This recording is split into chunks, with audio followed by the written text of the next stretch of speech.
Di dalam Al-Quran, ada 25 nabi yang diceritakan dan harus dipercaya. Kemudian dari 25 nabi tersebut, ada 5 nabi yang memiliki kelebihan khusus. Mereka dikenal dengan nama Nabi Ulul Azmi. Julukan Nabi Ulul Azmi ini berikan kepada 5 nabi dan rasul yang memiliki ketabahan yang besar dalam menghadapi berbagai cobaan. Ketika mereka dihina, bahkan diancam akan dibunuh, mereka sabar menghadapinya. Dan langsung aja kita bahas, 5 nabi yang juluki Ulul Azmi.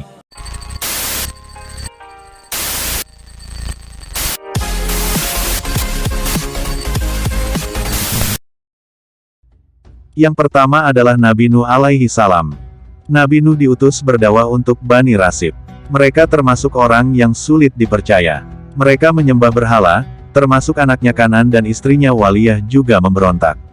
Allah pun mengutus Nabi Nuh untuk membuat kapal karena akan datang banjir besar. Nabi Nuh masih tetap dicaci maki bahkan dianggap gila karena tidak mungkin terjadi banjir besar. Kemudian, banjir besar datang dan seluruh umat yang menolak ajarannya tersapu banjir, termasuk anak-anak istrinya. Yang kedua adalah Nabi Ibrahim alaihi salam. Nabi Ibrahim juga diuji kesabarannya ketika mendapat perintah menyembelih putra kesayangannya Nabi Ismail. Dia begitu patuh dan akhirnya diganti dengan domba dari surga. Nabi Ibrahim juga pernah dibakar oleh Raja Namrud. Karena keteguhan imannya kepada Allah, Nabi Ibrahim mampu bertahan di tengah-tengah api, dan api itu dingin. Yang ketiga adalah Nabi Musa. Nabi Musa merupakan salah satu utusan Allah yang hidup di Mesir pada zaman kekejaman Raja Fir'aun. Salah satu mukjizat dari Allah yang diberikan kepada Nabi Musa ialah kemampuannya membelah lautan. Sehingga dengan mukjizat ini beliau dan para pengikutnya dapat menghindari kejaran pasukan Fir'aun. Kesabaran serta keteguhan hati Nabi Musa dalam menghadapi Raja Zalim ini menjadikan beliau termasuk Nabi dan Rasul Ulul Azmi. Yang keempat adalah Nabi Isa alaihi salam. Nabi Isa lahir dari seorang perempuan suci bernama Maryam. Nabi Isa dikaruniai banyak mukjizat, di antaranya ia dapat berbicara saat masih bayi, dan dapat menyembuhkan orang buta dan penyakit kulit. Tapi cobaan terus datang.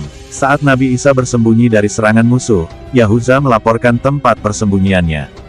Ketika Nabi Isa hendak ditangkap dan disalibkan oleh pasukan musuh, Allah mengubah wajah Yahuza menjadi mirip dengan wajah Nabi Isa, hingga akhirnya Yahuza yang ditangkap dan disalib. Yang kelima adalah Nabi Muhammad Shallallahu Alaihi Wasallam. Kisah Nabi Muhammad sangat banyak, karena perilakunya adalah perilaku yang agung. Salah satu kisah kesabarannya adalah dengan nenek yang membenci Muhammad. Alkisah seorang nenek yang penuh kelelahan dan lemas karena memikul beban yang berat, dibantu oleh Nabi Muhammad. Nenek itu dengan senang hati menyambutnya. Namun, di sepanjang jalan sang nenek selalu memperingatkan pemuda yang membantunya, agar menjauhi sosok bernama Muhammad. Nabi Muhammad terus mendengarkan ocehan nenek dan tidak marah. Hingga akhirnya di ujung jalan, sang nenek menanyakan nama pemuda yang membantunya. Dia berkata, Muhammad. Akhirnya sang nenek masuk Islam. Kemuliaan akhlak Nabi Muhammad Shallallahu Alaihi Wasallam tak diragukan lagi. Ada sebuah kisah saat Rasulullah menyuapi seorang pengemis buta, namun justru dibalas cacian. Putra Abdullah bin Abdul Muthalib itu tak marah dan tidak bosan menyuapi sang pengemis. Setiap pagi ada seorang pengemis tua duduk di salah satu sudut pasar kota Madinah. Badannya yang ringkih terbungkus kain lusuh nan usang. Sesekali kepalanya bergerak-gerak, berusaha mencari suara langkah kaki yang biasa datang dan menyuapinya makanan setiap pagi. Untuk mengenali orang yang datang, dia biasa menghafal dari langkah kaki mereka. Kebetulan tak ada penduduk Madinah yang mau mendekatinya, kecuali satu orang, yaitu Nabi Muhammad Shallallahu Alaihi Wasallam. Tak hanya datang, sang penghulu Nabi dan Rasul itu juga menyuapkan makanan kepada si pengemis. Namun sang pengemis yang saat itu belum masuk Islam tak tahu bahwa orang yang biasa datang dan menyuapinya makanan adalah Nabi Muhammad. Pagi itu seperti biasa, sang pengemis gembira begitu mendengar suara langkah kaki yang dia kenal mendekat. Dia datang, kata si pengemis itu. Orang yang datang itu tak lain adalah Nabi Muhammad Shallallahu Alaihi Wasallam. Seperti biasa, Rasulullah kemudian menyuapkan makanan kepada si pengemis. Menjadi kebiasaan Rasulullah akan menghaluskan makanan terlebih dahulu sebelum disuapkan, sehingga si pengemis tak kesulitan mengunyah. Namun rupanya si pengemis yang saat itu belum masuk Islam begitu membenci Nabi Muhammad. Hampir kepada semua orang yang dia temui selalu diajak membenci Muhammad. Kata-kata itu juga dia ucapkan kepada Nabi Muhammad, satu-satunya orang yang mau menyuapinya makanan. Janganlah sekali-kali engkau mendekati Muhammad. Sebab, dia itu orang gila, pembohong, dan tukang sihir.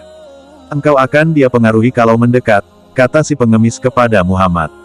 Rasulullah, yang sejak kecil memiliki akhlak mulia, tak marah, apalagi dendam kepada si pengemis. Setiap pagi Nabi Muhammad selalu datang dan menyuapi pengemis tersebut. Dia baru akan pergi setelah memastikan pengemis tersebut kenyang. Padahal setiap kali didatangi Muhammad, si pengemis selalu mencaci Rasulullah. Hingga suatu hari sang pengemis merasa heran karena yang menyuapinya adalah orang lain. Suara langkah kaki, cara menyuapkan makanan, serta nada bicaranya berbeda dengan yang biasanya. Ya, saat itu bukan lagi Nabi Muhammad yang menyuapkan makanan kepada si pengemis. Rasulullah telah wafat. Abu Bakar As-Siddiq, yang kemudian menjadi khalifah, mendatangi si pengemis dan menyuapinya makanan.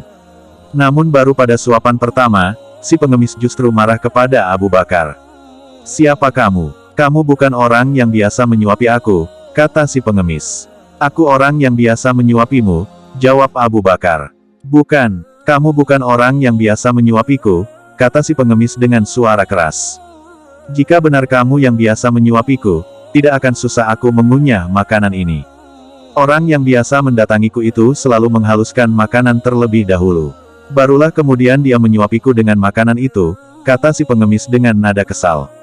Sang Amirul Mukminin tak kuasa menahan tangis, teringat Rasulullah yang belum lama wafat. "Aku memang bukan orang yang biasa datang dan menyuapimu. Aku Abu Bakar, sahabat beliau. Orang mulia yang biasa datang dan menyuapimu itu telah tiada. Dia adalah Nabi Muhammad," kata Abu Bakar sambil terisak. Betapa terkejutnya si pengemis begitu tahu bahwa pria baik hati yang biasa datang dan menyuapinya adalah Nabi Muhammad, orang yang selama ini dia benci. Dia pun menangis, menyesal selalu mencaci, menghina, dan memfitnah Rasulullah. Si pengemis buta pun masuk Islam karena kemuliaan akhlak Nabi Muhammad.